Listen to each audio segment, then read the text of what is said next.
Hi everyone, hope you're good. Lovely to just take a few minutes to be with you, and I hope you're doing really well. Thank you for being here. Thank you for being part of this experiment that is the Siddique space on Substack. I'm going to do maybe a few of these videos over the next little while because I've got some readings coming up, which is really beautiful. So on Saturday evening, got a short reading as part of a kind of a collective reading at the Bradford Literature Festival. It's called the Lyrical Mehfil, the thing. And I've read that a few times over the years. It's the 10th anniversary of Bradford Literature Festival, and I was very involved with the kind of the early days of the festival when they were just setting up. I advised on setting up and how things could be put together and accessing artists and stuff like that. And so it's a festival that is very close to my heart. So if you are sort of in the UK at the weekend and you fancy a trip north if you're south, or south if you're north, to somewhere kind of in the middle, it's one of the best literature festivals in the world, if not the best, quite honestly, because it does something that other festivals doesn't do, in that it is truly inclusive and kind of does everything it can to go beyond the normal sort of boundaries that a literature festival sort of has, because kind of the background of the ownership of literature and so on. Anyway, it's very alive. It's got a lot of blood. That's the thing. Excuse me, I've got a wee bit of cough after I've just been seeing my body worker, and we were working on my lungs because I'd actually been quite poorly the last couple of weeks, and so since that there's stuff coming through, so do forgive me for coughing a bit. So I'm just going through, I've got a list of poems to do on Saturday evening. Oh, sorry, I was going to tell you about the gigs, wasn't I? So Saturday evening's Lyrical Mehfil, and then the next day in the noon-ish, myself and the wonderful Stephen Pritchard from the Blake Society, we're going to do an event together where he is going to read William Blake poems, and I'm going to read Khalil Gibran pieces, and we are looking at, even though they're 100 years apart, sort of, these two, the areas intersection between the two, because they really do intersect quite a lot. And again, we're going to do something really quite different, because Stephen and I met a couple of years ago. Stephen's one of the co-founders of the WOMAD Festival, and but we met in the green room at Bradford, and we were talking, and what we realised is that we have all these events that go on at festivals where we talk about things, and we don't get to hear the things themselves. So we are going to really concentrate on actually the intersections, but you actually hearing some Blake and Gibran actually side by side, and then we'll open it up to talk from the audience, and questions and so on. But the main purpose is just the joy of actually hearing the literature itself and letting the literature do the work. So it's really quite different, because normally you have to sit around being an expert, and I have no interest in being the expert. I am a lover of literature. Literature has been a powerful force in my life and in so many people's lives that I know, and very often we give over the blood and the heart of it to talking about it and head and theory, rather than an opinion, rather than actually just working with the work itself. So I've been going through my books for the Lyrical Mehfil, and then tomorrow I have a good idea of what I'm doing with Gibran, but I'm going to go through the Gibrans and sort some stuff from there. So I might make a video. I can't tomorrow night. Seeing the wonderful Bat for Lashes tomorrow night. I might put a little clip in the next video. So maybe on Friday I'll share something as well. While I've got you, you're invited on Sunday to join me for our community meditation, and I'll post a little flyer down below for that. So I'm not reading from these. I've got a collection of things that I'm not reading from. Some of you will never have seen this, but this was the very, very first thing that I ever published properly. So this counts as my first book, even though it's just like a little chat book. And this is called The Devil's Lunchbox. I have 2 of these. That's all that's left in the world of these, I think. They're all out there somewhere, which is great. And this actually has very little of it has actually gone into. Oh, there's one that did go into my first book, Perfume. The poem Perfume is there. But this actually might have my favourite own poem of all time in, that has never been anywhere else, but is still my favourite poem. So yeah. I won't be reading from my children's book, Don't Wear It On Your Head. Of course, I'm not reading from Forefathers, and I've decided to not read from Poems from a Northern Soul. So those are out. But what I will be leaning into is signposts, and I think I'm going to read Thank You from here. So,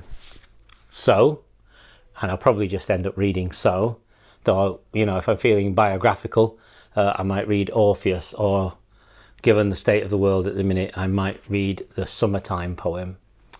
So I always give myself options when I read, to kind of take different approaches to things. So I don't have a set that I stick to. I have maybe 3 sets worth of stuff, which are all interminglable, and I can go any direction that I want. I've been looking more at my very first book, The Prize, and I've surprised myself in how much I like The Prize. And what was I thinking of reading from this? I was thinking of reading the Midday Angelus from this. There are 3 Angelus poems, the Morning Angelus, the Midday Angelus, and Evening Angelus. And, you know, I'm as Irish as I am Indian. I was raised in an Irish household. My mother was Irish. And of course, in Ireland, if you are raised in a Catholic family, 3 times a day there is the Catholic call to prayer, the Angelus. So I found that a really interesting concept. So the Midday Angelus, I really like that, actually. Recital, one of my, these 2. And So, out of the poetry books, I think, you know, if you were wanting to get a start in the poetry of John Siddique, this and So are the place to go. Some of you really enjoyed Oak Moon, that I shared on the video a week ago. That video was made when I was the poet in residence for the city of Los Angeles through the British Council, and we did all 13 Moon poems. And I worked with students from California State University who were kind of in their final year of the animation course, all went on to work for studios and so on. I finagled it so they could actually get credits towards their final mark, because I was sort of lecturing a couple of days a week and taking office hours while I was at California State. I loved that job. That was beautiful. I always thought I'd live in California after that, and somehow it never worked out. But I was absolutely convinced that I would end up in California. And of course, something from here. I'll probably read Thirst, because Sima, who is the director of the festival, says it's her absolute favourite poem by anybody ever. So that's a wonderful thing. So let me read you something. What should we have a look at? I did have something in mind a second ago. Should I read you the Midday Angelus? Let me read you the Midday Angelus, because I think, as you move on through your writing career, your first book tends to kind of get left behind.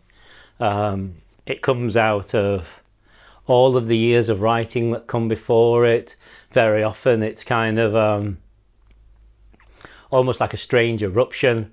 There's what it feels like before you're published, and what it feels like after you're published. When your book first comes out, you sit around dreaming you're going to win the Nobel Prize for Literature, you know, and all that sort of thing. And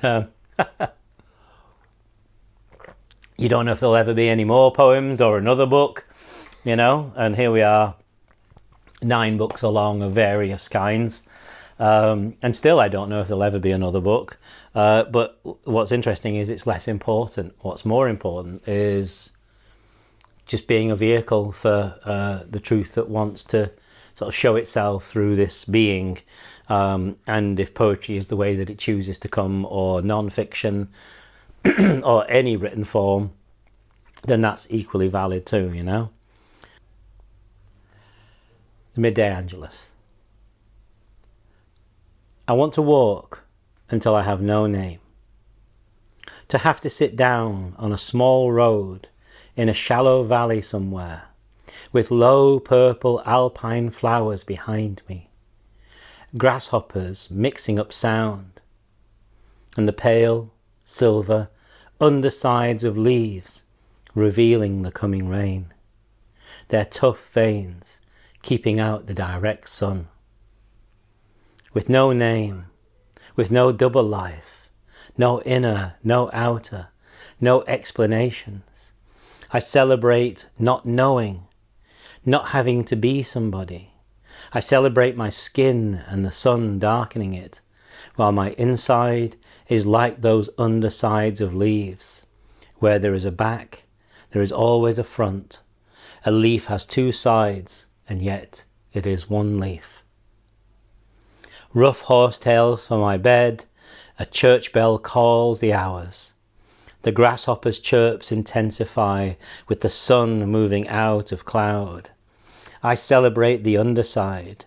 I celebrate all those things that go unsaid. I celebrate not playing along, being bored of conversation. The sky can take me. A flash of silver when the wind blows up. It's pretty much a manifesto of this being. What's amazing is that was probably written 1999 or 2000. The prize came out 2005. We kind of had it all together maybe a couple of years before that. Of course, publishing books takes time, and with small publishers, you know, it takes a longer time sometimes. So yeah, definitely, you know, 24, 25 years old, that poem. And I didn't know I'd be doing what I'm doing today. Yeah, so that's the prize. Yeah, lovely. And also, I forgot to show you this. I have a folder of new poems. So every now and then a poem will come to me. And so I'm looking at some of these, and maybe there's a brand new one called Companion Planting that I haven't shared anywhere at all yet, that I'm very fond of. And then there was the Suella Braverman poem about Suella Braverman's inner child, the state of her poor inner child. And it did cross my mind that if we went down a certain path, that I might read that. There's a poem that I was commissioned to write for an Irish festival. In many ways, these poems kind of continue the path that was begun with So, in some ways, but they're slightly more ecological, more planty, more earthy. That's interesting. And yeah, and some commission stuff. Suella Braverman, a very strange poem about the back side of a spoon and the world coming to an end. Anyway, one day you might see some of these, but I'm in no rush to do anything with those. Lots of love to you. Thank you for listening. Have a beautiful evening, day, wherever you are. And as I say, if you're in the UK and you feel like popping along Saturday and Sunday, come say hello. I'll see you there. And if there's more literary stuff pops up, I'll let you know and share things with you, and I'll see if I get an opportunity over the next couple of days to maybe record a bit of Gibran for you. Lots of love. Take care of yourselves.